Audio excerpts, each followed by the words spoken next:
Hi friends, welcome to our channel. ఇవాల్టి వీడియోలో నాగలోకం అనే కథతో మీ ముందరికి వచ్చాను.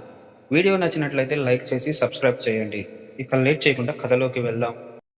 వేల ఏళ్ల క్రితం నిర్మించబడిన కోట వజ్రగిరి దుర్గం పేరుగలది. కోటలోకి ప్రవేశించేందుకు ప్రధాన ద్వారం మీద రెండు పక్కల భారీ పాండవ శిల్పాలు, మధ్యలో మాత్రం ఓ మహాభయంకరమైన నాగుని శిల్పం ఉంటుంది. ఆ నాగుని కళ్ళు వజ్రంలా మెరిసేవి. అక్కడి ప్రజలు దానికి నాగద్వారం అని పేరు పెట్టారు. ఒక సమయంలో ఓ రాజు తన శత్రువు నుండి కోటను కాపాడాలని శివుడికి క్షుద్ర పూజలు చేసినట్లు చెబుతారు. శివుడు ప్రత్యక్షమై, నీ కోటను ఎవరూ ముట్టుకోలేరు, కాని నాగద్వారాన్ని ఎవరూ తాకకూడదు, అది జీవంగా మారుతుంది అని హితవు చెప్పాడట. రాకేష్ అనే పురాతన శిల్ప శాస్త్రజ్ఞుడు వజ్రగిరి కోట మీద పరిశోధన కోసం వచ్చాడు. స్థానికులు ఎన్ని హెచ్చరికలు చేసినా అతను వినలేదు. అతడి అభిమానం, ఇవన్నీ భ్రమలు, శిల్పమే, తాకితే ఏం జరుగుతుంది అని నవ్వాడు. ఆగస్టు 21 సాయంత్రం 6 గంటల సమయం. కోట ఆవరణంలో అర్ధచీకటి. రాకేష్ తాను తడిగా నాగుని శిల్పాన్ని తాకాడు.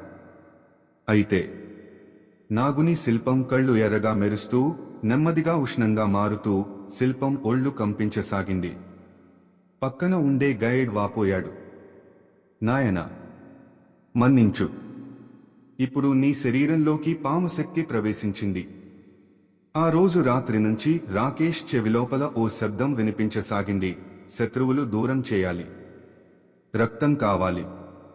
అతడి కళ్ళు ఎర్రగా మారాయి. శరీర ఉష్ణోగ్రత పెరిగింది. అతను ఏదైనా ఉక్కు వస్తువు తాకినప్పుడు అతడి శరీరం బురదలాగా మారుతూ కదులుతుండేది.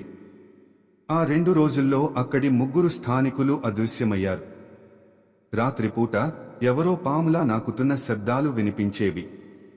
రాకేష్ తన మొబైల్ కెమెరా ముందు నిలబడి చూసినప్పుడు తన దేహంలో ఒక నలుపు పాము ఆకారం మెరిసిపోతూ ఉంది. తాను తాకిన నాగుని శిల్పం అతని శరీరంలో జీవించింది. ఇది శిల్పం కాదు, ఇది శాపం అని అరవగానే అతడి గొంతు మెల్లిగా మూసుకుపోయింది. నాగద్వారం ఇప్పటికీ అలాగే ఉంది, కాని ఇప్పుడు అందులో 2 నాగుని కళ్ళు మెరుస్తుంటాయి. ఒకటి మొదటిది పురాతన శిల్పం, రెండవది రాకేష్ శరీరం చెయ్యి ఆకారంలోనే శిల్పంగా మారి ద్వారం పక్కన నిలబడి ఉంది. ప్రతి ఒక్కరికి హెచ్చరిక, నాగద్వారం తాకకు, అది పాము కాదు, అది జీవం. నాగుని శిల్పాన్ని తాకిన ఆ రోజు రాత్రి తర్వాత రాకేష్ పూర్తిగా మారిపోయాడు.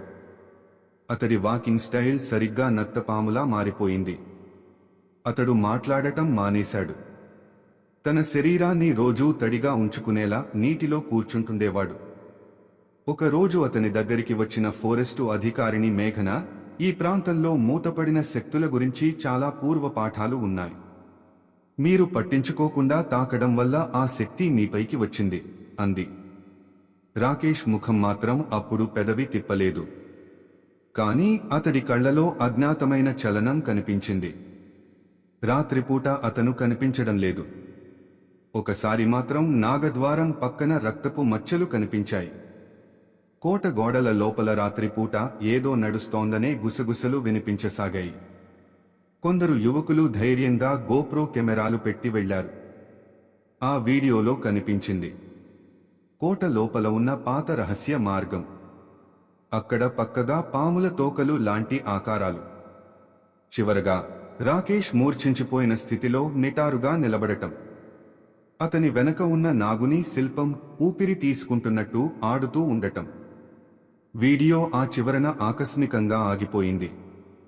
మేఘన శాస్త్ర ప్రయోగంతో పాటు తంత్రశాస్త్రాన్ని కూడా చదివిన విద్యార్థిని. ఆమె తాను మేసిన శిలాశాంతి యంత్రంతో నాగద్వారం దగ్గరికి వచ్చింది. అదే రాత్రి 12:13కి అర్ధచంద్రగ్రహణ సమయానికి ఆమె యజ్ఞం మొదలుపెట్టింది. నాగుని శిల్పం కన్నులు మళ్లీ ఎర్రగా మెరుస్తూ, అర్ధశరీరంగా ఉన్న రాకేష్ దాని వైపు సాగుతూ వచ్చాడు. మేఘన ఒక్కసారి సంహారం మంత్రాన్ని పఠించినప్పుడు శిల్పం లోపలి శక్తి ఒక్కసారిగా కేకలతో బయటకు వచ్చి రాకేష్ శరీరాన్ని చీల్చేలా భయానక శబ్దం చేసింది. ఆ శక్తి బయటకు వస్తూనే మేఘన తండ్రి చెప్పిన మాట గుర్తు చేసుకుంది. నాగుని శక్తిని బయటకు తీసే కంటే దాన్ని బంధించే శక్తిని చెరిపేయకూడదు. కాని ఆలస్యమైంది. రాకేష్ శరీరం వేర్లకు బూడిదగా మారిపోయింది. శక్తి పూర్తిగా బయటికి వచ్చేసింది. రేపటి నుండి నాగద్వారం పక్కన రెండో నాగుని శిల్పం ప్రత్యక్షమైంది. అది మేఘన రూపంలో ఉన్న శిల్పం. ప్రతి 21 రోజులకు ఓసారి ఆ రెండు శిల్పాల మధ్య బాగా గట్టిగా పాముల కుళ్ళిపోతున్న వాసన రావడం మొదలైంది. స్థానికులు ఇప్పుడు ఏ ఒక్కరూ దూరంగా కూడా వెళ్లరు.